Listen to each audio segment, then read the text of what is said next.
बिस्मिल्लाहिर्रहमानिर्रहीम। अस्सलाम वालेकुम नाज़रीन, उम्मीद है आप सब खैरियत से होंगे। आप देख रहे हैं हमारा YouTube channel Javeria Nasir official और मैं बात कर रही हूँ जवेरिया महरीन नासिर। आज की इस वीडियो में हम डिस्कस करेंगे चाइना स्कॉलरशिप CSC स्कॉलरशिप की कैटेगरी के बारे में। इसमें 3 कैटेगरी हैं, कैटेगरी A, B और C।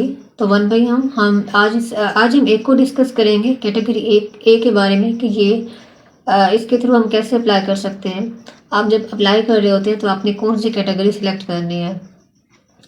और इसके अलावा मैं बताती चलूँ कि अगर आप लोग किसी दूसरी स्कॉलरशिप, इंटरनेशनल स्कॉलरशिप दूसरे कंट्रीज़ में अप्लाई करना चाहते हैं तो आप लोग मेरे यूट्यूब चैनल को विज़िट करें। वहाँ पे आपको तमाम कंट्री की स्कॉलरशिप के बारे में तमाम इंफॉर्मेशन मिल जाएगी।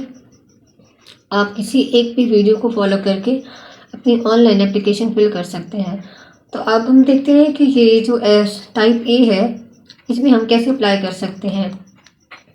ये जो है टाइप ए जो है Chinese government scholarship bilateral commission higher education commission Pakistan देती है, यानी कि HEC के थ्रू जब आप टाइप ए सिलेक्ट करेंगे इसका मतलब है कि आप HEC के थ्रू अप्लाई कर रहे हैं।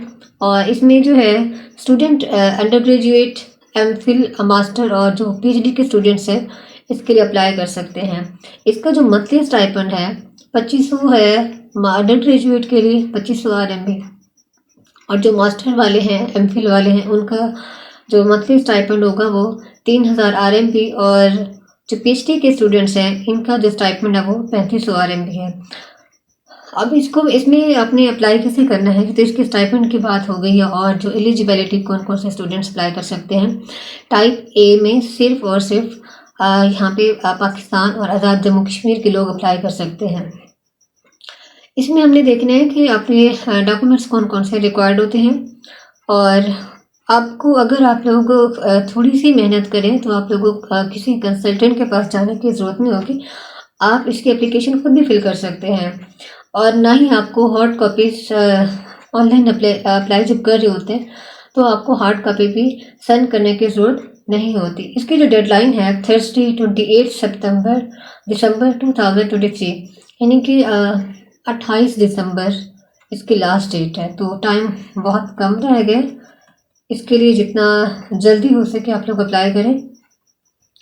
इसमें जो हम अब एलिजिबिलिटी की बात करते हैं कि कौन कौन से स्टूडेंट्स इसके लिए अप्लाई कर सकते हैं, तो वो सिर्फ स्टूडेंट्स जो पाकिस्तान और आज़ाद जम्मू कश्मीर से बिलोंग करते हैं वो स्टूडेंट्स इस स्कॉलरशिप में अप्लाई कर सकते हैं, यानी कि टाइप ए सिलेक्ट करेंगे। अगर आप HEC के थ्रू अप्लाई करेंगे इसमें आपने कैटेगरी ए सिलेक्ट करनी है।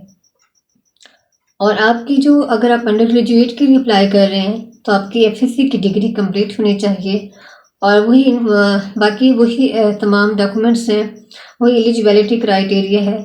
अगर आप लोग मास्टर के लिए कर रहे हैं तो आपका बैचलर कंप्लीट होना चाहिए, और अगर आप PhD के लिए कर रहे हैं तो आपका MPhil का जो प्रोग्राम है ये कंप्लीट होना चाहिए। और एज जो है अंडर ग्रेजुएट के लिए 25 ईयर, मास्टर वालों के लिए 35 ईयर होती है, और PhD के लिए जो एज होती है वो 40 ईयर आपकी एज होनी चाहिए। At the time of application 40 years होने चाहिए।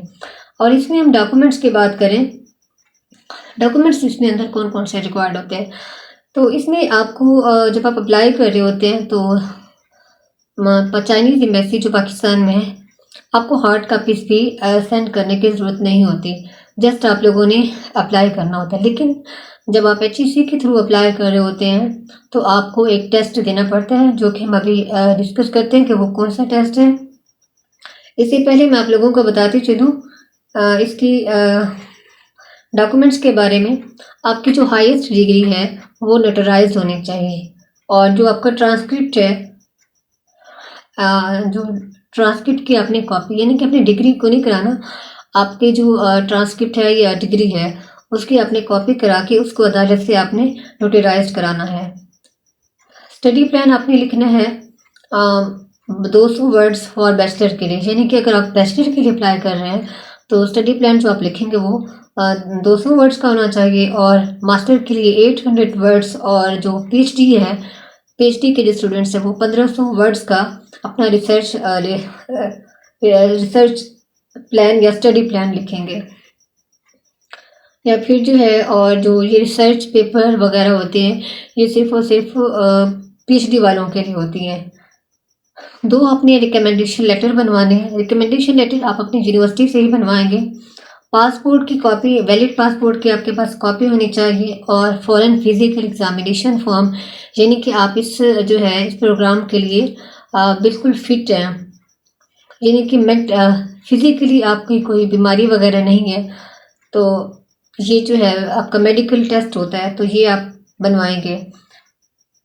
Certificate of non criminal record, police clearance certificate, जिसे हम कहते हैं कि आपका कोई क्रिमिनल रिकॉर्ड नहीं है।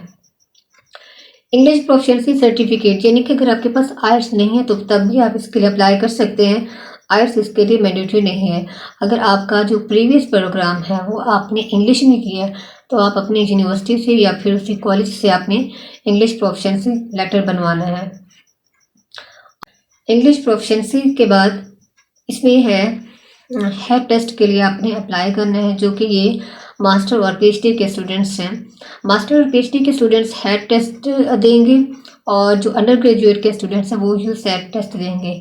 अगर आपके पास आपने पहले कोई ये हेड टेस्ट दिया हुआ वो क्लियर है तो आप वो भी वहाँ पे सबमिट करा सकते हैं। और ये है कि इसके जो स्कोर है वो जनवरी 2022 तक हो, यानी कि आपने जनवरी 2022 में दिया हो तो फिर आप लोग 2023 में इसके लिए अप्लाई कर सकते हैं। तो एचईसी के थ्रू हेड टेस्ट देना लाजमी है। ये आप लोग एचईसी की जो वेबसाइट है वहाँ पे आप इस हेड टेस्ट के लिए अप्लाई कर सकते हैं। तो ये इसका प्रोग्राम, ये इसका प्रोसीजर है। तो मोस्टली स्टूडेंट्स ऐसे होते हैं कि वो एचईसी के थ्रू, क्योंकि हेड टेस्ट थोड़ा सा टफ होता है तो हेड टेस्ट पास नहीं होता, वो डायरेक्ट यानी कि कैटेगरी बी सिलेक्ट करते हैं जिसमें आप डायरेक्ट यूनिवर्सिटी में अप्लाई कर रहे हैं। इसके अलावा अगर आप लोगों का इस स्कॉलरशिप से रिलेटेड या किसी और स्कॉलरशिप से रिलेटेड कोई क्वेश्चन है तो आप लोग यूट्यूब कमेंट सेक्शन में मुझसे पूछ सकते हैं। मेरी पूरी कोशिश होगी कि मैं आप लोगों की स्कॉलरशिप आपकी कोई भी जो क्वेरी है स्कॉलरशिप से रिलेटेड उसमें आपकी हेल्प करूँ। अपना बहुत सारा ख्याल रखिएगा और मुझे भी दुआ में याद रखिएगा। अल्लाह हाफिज़।